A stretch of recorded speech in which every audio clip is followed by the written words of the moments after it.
nuti shamarranii jechuudha. Yeroo biyya ormaa dhufne maallaqa baatiin argachuu yoo jammarre akkasumatti waan hafnu nutti fakkaata. Akko asillee yoo galle akkasumatti maallaqa baatiidhaan yoo waan argannu nutti fakkaata. Maallaqni sunis waan dhumu nutti fakkaatu jechuudha. Ashama harka fuune kabajamtootaaf daawwattoota keenya nageenyi koo kan jaalalaa fi kabaja bakkaa fi lafa jirtanitti isiniif haa baay'atu. Anis obboleettiin keessan Waaqayyoof galannaa ga'u nagaa fayyaa kootidha.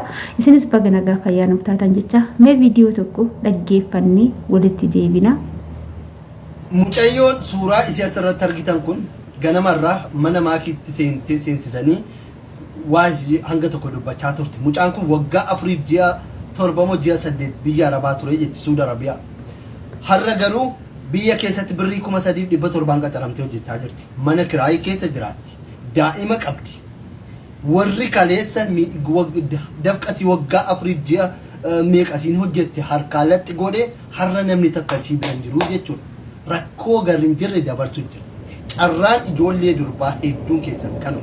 Hedduun kan miidiyaatti gadi hin baanes kanu. Kana waan ta'e bakka argitanitti maallaqa keessanii facaasina. Gaafati kufte namni abbaa kanaatiin jedhu jiru. Inni har'a afaan mi'eeffatee si harkaa guuru, si faarsee si harkaa guuru kun namni si beeku tokko hin jiru. Maallaqa kee walitti qaban. Yoo qabaatte akkuma dhageessaniin walumaan dhaggeeffannee viidiyoo xumurree walitti deebinee jirra jechuudha. Kan gurra qabu sirriitti dhaggeeffata, kan gurra qabu sirriitti irraa barata viidiyoo kanarraa jechuudha. Egaa akkuma dhagaa turtanii obboleettiin keenya kuni akkuma anaabsini biyya ormaa biyya Arabaa akkuma har'a nuti biyya Arabaa teenye nu argaa jennu kanatti isheenillee waggaa 4 fi ji'a wayii biyya Arabaatitti hojjechaa turte. Maallaqa ishee kana gizee azirtu rakkataa gargaaraa beela'aa nyaachisaa akkasumas immoo miidiyaalee garaagaraallee gargaarsa garaagaraa irratti kan argamu si jammar shamarran jechuudha. Shamarran yemadaam qimamii ka shintibeetii dhixxe yoo achi maammadoo sitti ka'e birri shintibeetii dhixxuun objechaa kasiin jedhuun jechuudha. Yeroo baay'ee muudannoon kun ni jira jechuudha. Dhiirota yoo birri dhooggattu birri shintibeetii Arabaa dhixxuun objecharee siin jedhee nama arrabsa jechuudha. Muudannoo kana warroonni qabaatan jiraachuu dandeechu. Keessattuu warroonni dhiira jechuudha. Dhiira duuba kaattan warroonni yeroo mala muudannoo kana namni qabdan jirtu.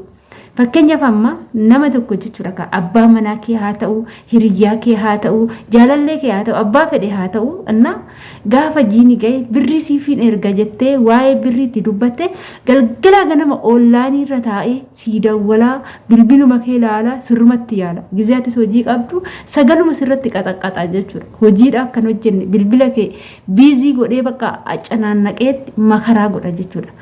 Yoo rakkattu ati jalaa kaastee hojiillee nan qaba yoo jette maaloo lubbuu sitti haasa'uun barbaada maaloo akkas ta'uun barbaada siin jedha jechuudha. Aga maallaqa san ergituufitti gaafa maallaqa ergiteefirraa jalqabee garuu gaafa guyyaa maallaqni galee maallaqa dhaqii baafadhu jettee risiitii irratti ergiteerraan jalqabee garuu oonlaayinii naman seennetu jira jechuudha. Aga deebitee maaltu aga deebitee lammata maallaqa lammataa erguu fi yaaddutti aga immoo birrii nati ergite sun dhumatutti namoonni tokko maalta oonlaayinii irratti hin deebi'u jechuudha. Wannoota akkanaa ijoollee baay'een keessan gaafii na gaafachaa jiru.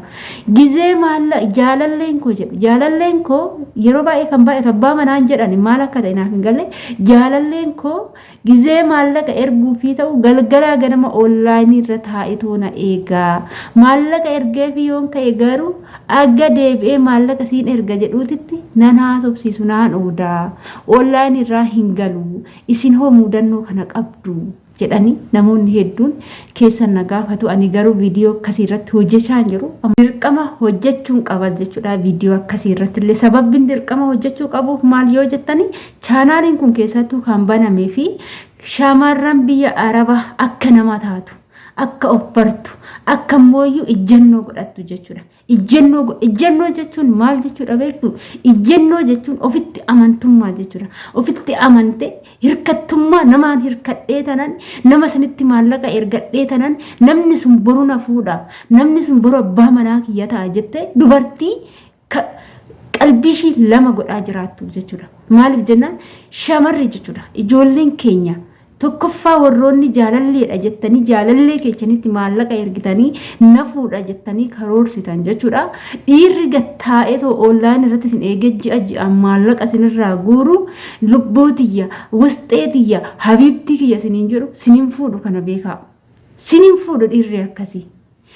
Dhiirri sagal uffata isaa jijjiirratee surree isaa jijjiirratee suuraa ka'aa mataasaa faalziiniidhaan calaqqisiisee guyyaatti gizee sadi dhiqatee gizee sadi firiizii maree suuraa ka'ee isinii ergu iddoo filatamaa ilaalee iddoo bareedaa dhaqee suuraa ka'ee isinii ergu dhiirri akkasii jireenya keessaniif isiniif hin ta'u. Dhiirri jireenya isinii ta'u isinitti hima. Isa gadi jedhee hojjetatu. Isa hojii hin maranne. Isa mooyyuu birrii qabdaa birrii naa ergi kan isin hin jenne gaafa rakkateeyyuu gaafa rakkoon guddaayyuu isa mudatee jedhee qaana'aa saalfachaa gaafadhumo hin gaafadhu jecha sodaadhaan guutamee maallaqa akka malee yoo rakkate isin gaafateeyyuu dhiirri akkasii borunaa ta'a jedhaa eeggadhaa. Dhiira gizee hundumaa online hin seenne. Dhiira yeroo hundumaa hojii irratti argamuu fi dhiirri galgala sii dawwaluu jaalatu guyyaa iddoo hojii isaa oolee galgala yeroo boqonnaa isaa siifis yeroo boqonnaatti galgala amma eenyutu meeshaa mara kamtu biyya ormaa taa'ee guyyaa itti tolame.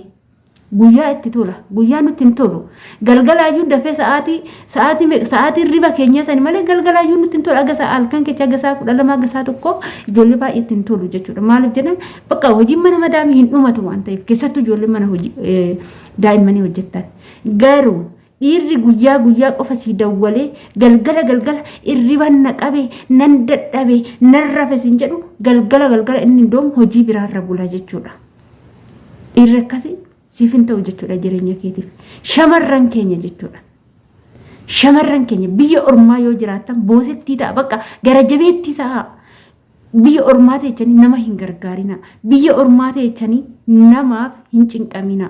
Biyya ormaa teechanii namaaf hin dhiphatina. Isinuu namatu isinii dhiphachuu qaba. Jiraattanii duutanii nyaatanii dheebotanii beeloftanii namni isiniif yaadu hin jiru jechuudha. Meeqa keenyatu odoo beelofneetoo nyaachuu barbaannu sa'aatii dhabna.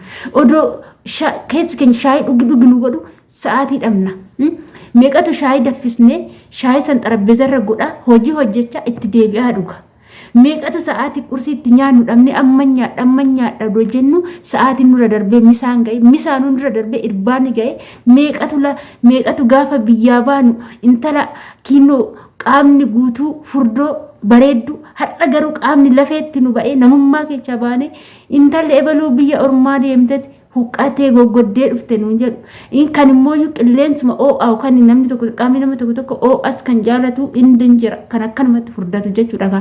Keessi isaa garuu nyaatee osoo hin taane zim jedhee boff jedhu tokko inni sun abeet akkamti furdate namoonni akkasitti furdina feekii waan ta'eef gaafa asii gala illim keechaa jedha jechuudha. Meeqa keenyatu mee shamarran biyya arabaa rakkadhee na gargaara jette shamarran hedduu yoo bochu argitanii jirtu kamtu intalli tuni biyya arabaa hojjettee galtee jedhaniiti isinii mana bananii isinii gargaarsisan. Mee shamara kamtu biyya arabaati galee rakkoorra bu'ee gargaarsa argate gargaarsa namaatiin ijjetee nama ta'e. Shamara kamtu asii galee maaloo na dhaqqabaa jedhee boo'ee gargaarame hin jiru jechuudha. Shamarri biyya arabaa asii hin galti. Namni takkittiin garagaree rakkadhe hojjette achi teechee dargaggeechatti ergaa baatee dargaggeechatti ergitee har'a sii galtee rakkatte siniin jedhu. Gariin immooyyuu sagalee dhoffatee biyya ormaatti deebi'a. Ammallee jechuudha jireenyi makaleecha gubatee ibidda san keessaa baay'ee isumatti deebi'a. Ijoollee keenya har'a yoo nama taatan borus immoo nama ta'uu dandeessu. Har'a yoo garaa jabaattan borus immoo of ijaaruu dandeessu. Kanaafuu waan mana madaamiti argattan gamaa gamana hin bittineechina. Birriin mana madaamiti argamu hidda hin qabu, barakaa hin qabu. Yoo jabaatanii waa wayii godhatanii malee jechuudha. Yoo jabaatanii yookaan isin amma asitti yeroo ammaa kan namni amananii birriidhaan hojjedhu jedhanii namatti ergan ni ulfaata. Birrii keechan yoo akkaawuntiin qabaanne waggaa 2 hojjetadhaa asii galaati akkaawuntii maqaa keechanii banadhaa kootaati. Gara akkaawuntii keechanitti maallaqa galfadha. Maallaqni baankiidhaa hin bararu waan ta'eef asii galtanii itti fayyadamtu. Yoommoo namni lafa isinii bitu yoo jiraate lafti as teechanii maqaa keechanii sirriitti bitama jechuudha. Warroonni akkamitti maqaa keenyan bitama jettanii shakkisinitti uumuus danda'a. biyya kana teechanii biyya arabaa teechanii maqaa keechanii nama taammaanyii yoo qabaatanii maqaa keechanii maal gochuu dandeessu? Lafa bitichiisifachuu hin dandeechu. Lafa san lafti immoo lafeedha waan ta'eef iddoo gaariitti, iddoo seera qabeechatti, iddoo isa amanamaatti, iddoo boru isa kaadamuu hin dandeenyetti lafa maaragaa yoo bitattanii jettan lafti kisaara tokko hin qabu faayidaa qaba malee. Gurgurattullee ta'atarraftee gurguratta. Waan ta'eef waan akkasiisan godhachuu yaada malee ijoollee keenya as teechanii obboleessa kiyyaa, obboleetti kiyyaa, ebeluu kiyyan jedhina kan gahee sirriirraa qabu haadhaaf abbaadha. Haadhaaf abbaallee akkaataa itti gargaarantu jira jechuudha. Akkaataa wanta siin isaan rakkatan godhaniifitu jira malee asuma biyya arabaa teecheef azim jettee birruma qabaatte fi miti jechuudha kan itti gadi naquu qabdu. Akkaataa itti gargaarantu jira jechuudha. Asitti maatii kee gargaarsa barsiistee gaafa asii galtee duwwatti hafte immoo maatiin keessan gaafa gargaarsa keessan dhaban akka rakkatan beeki. Astaa itti qoxxobadhuuti galiiti maatii keetis gargaara ofis gargaari hojii wayii uummadhu jechuudha. Ani kana sinin jedha. Obboleettiin keenya kun har'a akkuma anaaf siniititti hojjetachuu dhageechaniitu viidiyoo hojjetachuuf biyyaa baatee hojjetatte waggaa 4 hojjetatte waggaa 4 way galte jireenya seente garuu hin taaneef har'a garuu Itoophiyaa keessa teechee birrii 3,000 wanta kiraa manaa hin taaneef hojjechaa jirti jechuudha.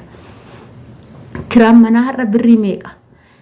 Kiraan manaa har'a kaleechi birrii gizee barannu 300 birrii 70 faadhaan kireeffachaa turre nu. Garuu har'a manni tamaariin itti tamaaru kifilii takka algaan takka keessa kaawwame 1,000 keessa taa'anii barachaa jiru jechuudha.